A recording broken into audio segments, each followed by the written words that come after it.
Imagine a man moving through a vault of gold and silk while the city he rules smolders beyond the walls. Coins clink underfoot, lamps throw yellow halos on tapestries. Outside, smoke blots the sun, and the sound of distant engines and screams keeps returning like a surgeon's metronome. That man is the Caliph al-Mustasim in February 1258, cataloging wealth he has allowed to accumulate even as the instruments of his rule, the troops, the fortifications, the networks of supply and loyalty, quietly erode. This image is not merely tragic, it is the hinge of a deliberate message. What the Mongols did to Baghdad's royal family was not only punishment or plunder, it was designed to be a warning to the world. Baghdad, before the Mongol approach, was still, in many ways, the capital of a civilization. For nearly 3 centuries it had been a crossroads of trade and learning. Scholars moving between the House of Wisdom, merchants trading spices and silk, workshops producing astrolabes and textiles, canals fed orchards and mills, madrasas and libraries drew students and scribes. The caliphate's authority had long since become more symbolic than coercive, but symbolism carried weight. The caliph's image, seated in a palace of tapestries and treasure, legitimized rulers across the region. That legitimacy, even when power was diffused, made Baghdad an axis of political language. And yet beneath that splendor, 2 centuries of institutional decay had undercut effective defense. Armies once raised as the caliph's honor guard had been replaced by mercenary bands and semi-autonomous governors. Local commanders acted for pay or personal advantage rather than for the centralized discipline of state.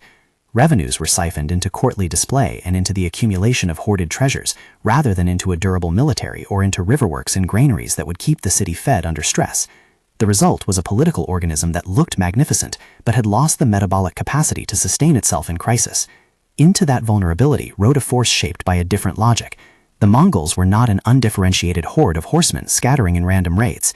The campaigns that reached west from the steppes were the products of a systematic military culture forged by Genghis Khan and adapted by his successors. Genghis had not invented brutality, he had organized it into a doctrine. His successors translated that doctrine into bureaucratic forms, formal demands of submission carried in writing, procedures for envoys, contingency plans for sieges, and a modular campaign architecture that combined light cavalry maneuver, psychological operations, and heavy engineering. That architecture operated under a simple binary, submission versus annihilation.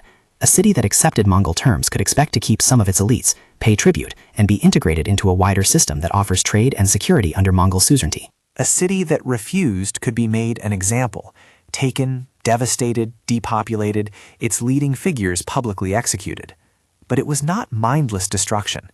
The method included ritualized steps, a deadline, a show of mercy if the deadline was met, and if it was not, a highly organized assault meant to be both efficient and exemplary.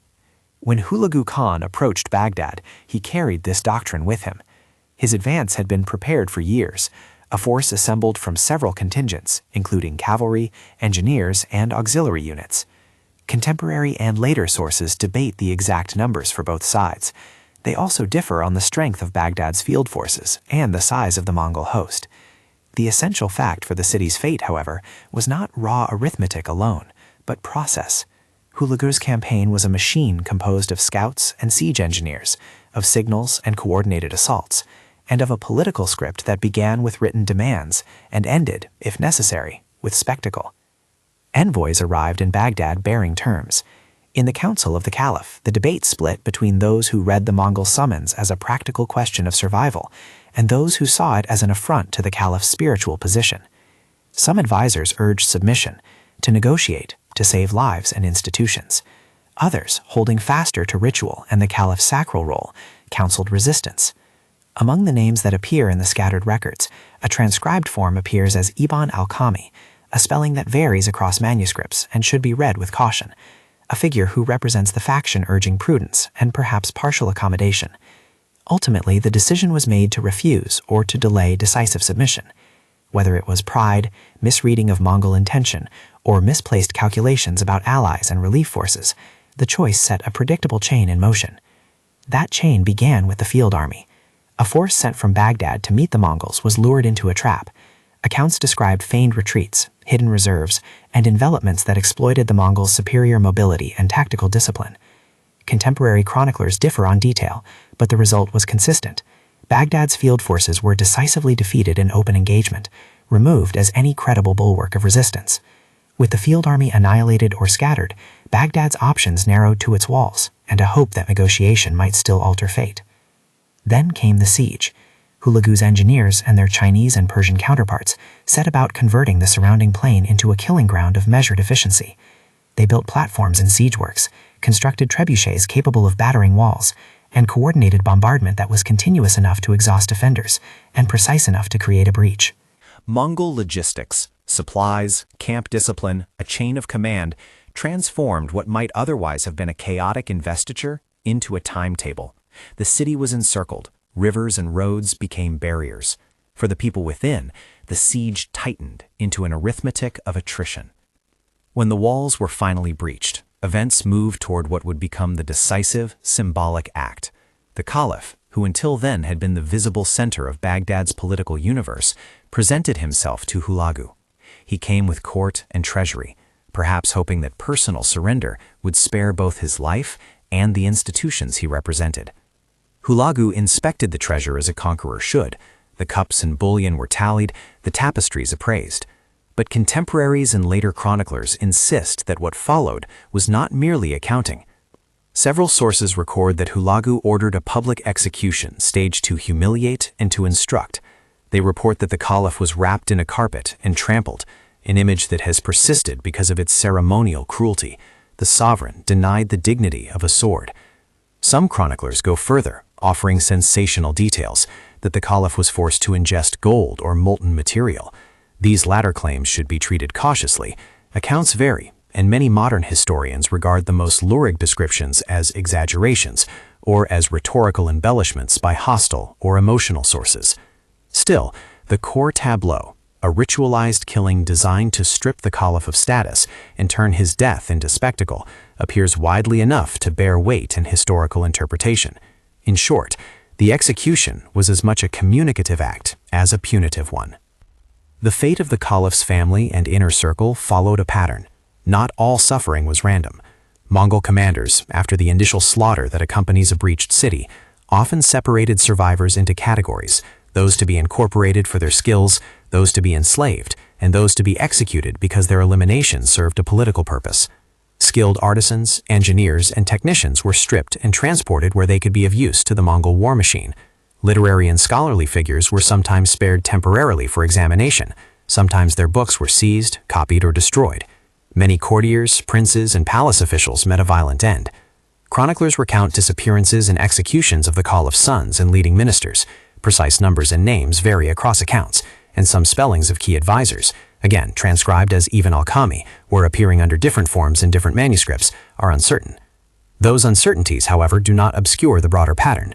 The ruling family was intentionally targeted, not merely as spoils, but as a symbol. If the immediate scene of execution provides a stark image, the aftermath supplies the blueprint. Systematic looting followed the initial conquest. Wealth was cataloged, portable goods removed, and the most readily transferable human capital, blacksmiths, glassmakers, boatwrights, metallurgists, was collected and transported across the Mongol domains.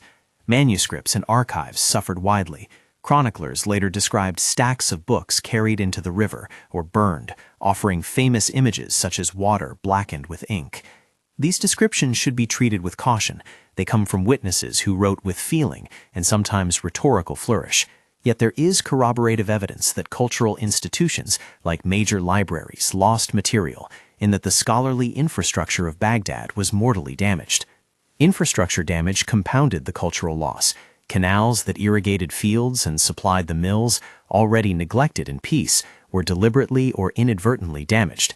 Contemporary reports speak of cut or silted channels, destroyed locks, and general disruption to the hydraulic systems that made the Iraqi plain productive.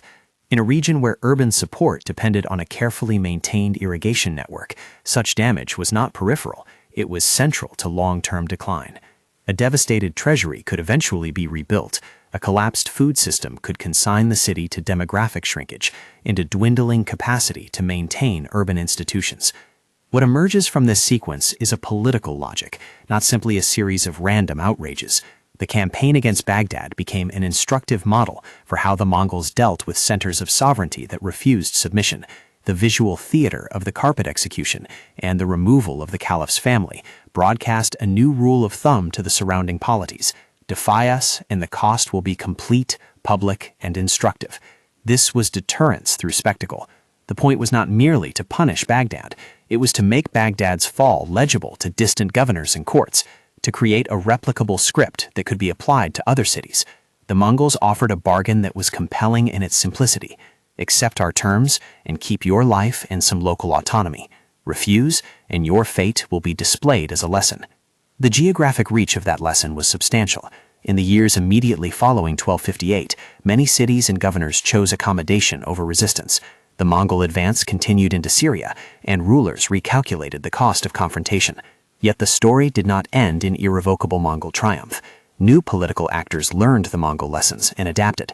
The Mamluks of Egypt, for example, confronted the Mongols at Ain Jalut in 1260 and halted their westward momentum. The Mamluks did not adopt the Mongol model. They exploited the momentary dispersion of Mongol forces and their reliance on extended supply lines. Their resistance proved that the Mongol method had limits when faced by organized, disciplined opponents with whom they could not easily negotiate the binary of submission or annihilation. Even so, Baghdad never returned to its previous primacy. The city's economic and intellectual centrality had been shattered in ways that a decade of recovery could not fix. Trade routes shifted, population declined, and the symbolic authority of the caliphate was undermined, not only by the loss of life, but by the public demonstration that the caliphate could be stripped of its sanctity and used as an object lesson. Political actors across the region now factored in the Mongol template when making decisions about loyalty, tribute, or resistance. The Mongols had codified a language of power, one that spoke through spectacle and selective violence. Returning to the image of the vault and the burning city helps frame why this case should be read as more than a massacre. The Caliph's habit of hoarding treasure while the defense withered might look at first like mere mismanagement or decadence. But the deeper error, and the reason the Mongol response carried such resonance, was that political authority had become performative without being enforceable. The Mongols did not simply take treasure to finance themselves, they took treasure to demonstrate capacity. The public execution of the Caliph and the targeting of his family were acts designed to puncture the idea that ritual authority could guarantee immunity. In the Mongol calculus, symbols were instruments. The palace, the treasury, the body of the ruler all became nodes in a communicative network. This is why sources that emphasize spectacle are not merely indulging in scandal. For many chroniclers who witnessed or later recorded the events, the humiliation of the Caliph was the most intelligible language of power. And for governors watching from a distance, the spectacle answered a practical question: what should you do when a superior force arrives at your gates? The Mongol demonstration converted that abstract question into an economic and political calculation. The cost of resistance was no longer measured only in potential occupation and tribute, but in a public annihilation that would be replayed as cautionary narrative. The story's moral is also technical. The Mongol method succeeded because it integrated intelligence, engineering, logistics, and political theater. The combination was replicable. Patrols and scouts tested proxies, envoys carried formal documents that established a legalistic frame. Sieges were not improvisation but carefully mounted operations. The selection of survivors for deportation or incorporation maximized the Mongol state's access to skills. Public executions dramatized consequence.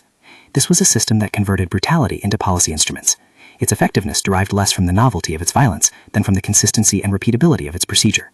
At the same time, it is important to calibrate scale and certainty. Contemporary chroniclers wrote of hundreds of thousands killed. Some late medieval accounts suggested figures that today would be implausible, given urban populations and logistical realities. Modern historians caution that those numbers are likely inflated, shaped by rhetorical aims and by the limits of medieval demographic knowledge. Scholarly estimates vary widely. Some place casualties in the tens of thousands, others allow for six figures in the immediate and longer term when famine and disease are included. The safest reading is to acknowledge the discrepancy. Medieval reports often give vast, eye-watering figures. Modern demographic analysis typically reduces those numbers, but nonetheless confirms massive and transformative loss. The precise death toll cannot be pinned with absolute certainty. What is indisputable is that the human and institutional cost was catastrophic for Baghdad's era of primacy. Similarly, some of the grisliest anecdotes, the forced ingestion of gold or similar acts, should be read as contested. They appear in a subset of sources and are absent or transformed in others. Historians consider them possible but not established beyond doubt. The image of the Caliph trampled in a carpet, however, appears with sufficient frequency in sources to count as a central element of the narrative, even if the details around it vary. The story's force rests less on any single vivid detail than on the pattern those details combine to signal: deliberate humiliation, public communication, and targeted dismantling of political identity. The political ripples outlasted the flames. The Caliphate's symbolic centrality waned as regional powers like the Mamluk Sultanate and emergent Mongol successors carved new orders from the debris. Trade networks adapted around safer routes. Cities that once flowed toward Baghdad found new centers of gravity. The Mongol precedent reshaped decision calculus. Submission now carried a recognized logic, and resistance carried a more easily imagined ruin. What the Mongols did to Baghdad's royal family was thus both act and argument. It was punishment meted out in a performative register, and it was proof of concept for a strategy of deterrence built on spectacle.